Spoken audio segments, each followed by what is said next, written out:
afternoon, ladies and gentlemen.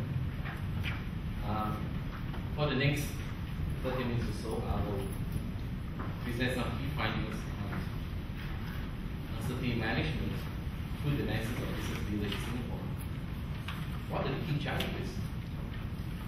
The state of readiness and the strategy ahead. I hope this other observation from this studies would provide you with a appreciation of the uncertainty constraints of business leaders in today's dynamic and complex landscape. I do not have all answers. It is a very tough area as I go through. Undertaking this task itself is actually for me a journey of uncertainty as well. While uncertainty presents many opportunities, I think, for expectation, it's also dotted with a lot of surprises, some expected and some unexpected. The role of CEOs, I think this is a fundamental question that we all ask ourselves. What is your role here? Company exists for a purpose. There's an objective in which you need to articulate. Typically, a company strategic objective is formalized and approved by the board of directors. The delivery of the final outcome execution rests with CEOs, who to me is the steward of the organization.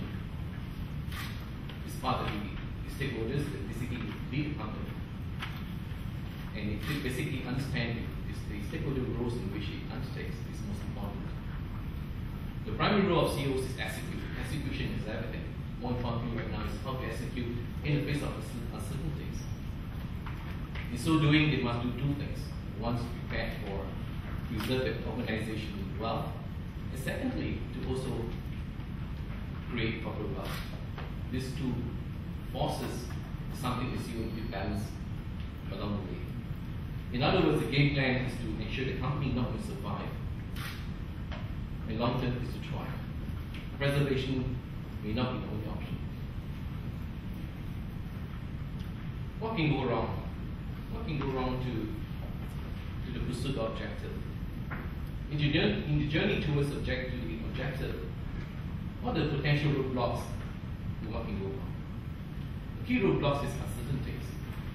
As Professor Kumar said just now, you cannot be certain about uncertainties. In closing, I think a more fundamental question that pops up over the last interview that we had was this question. The measure of success for CEO is this. Did I leave behind a company that's more robust and agile than the one that first took over? Thank you very much for your attention.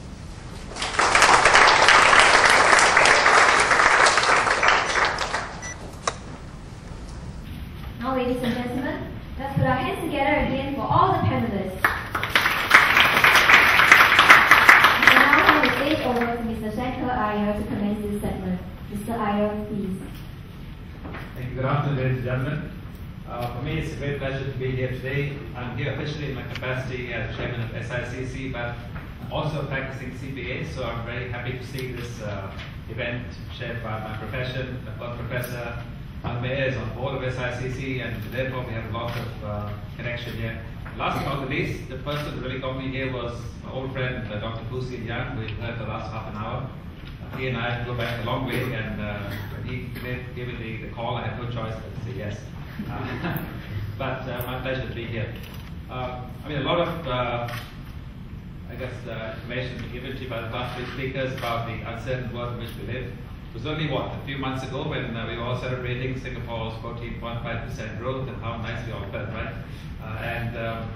Suddenly now, in a few months, the world is looking quite bleak. Because Singapore cannot survive on its own.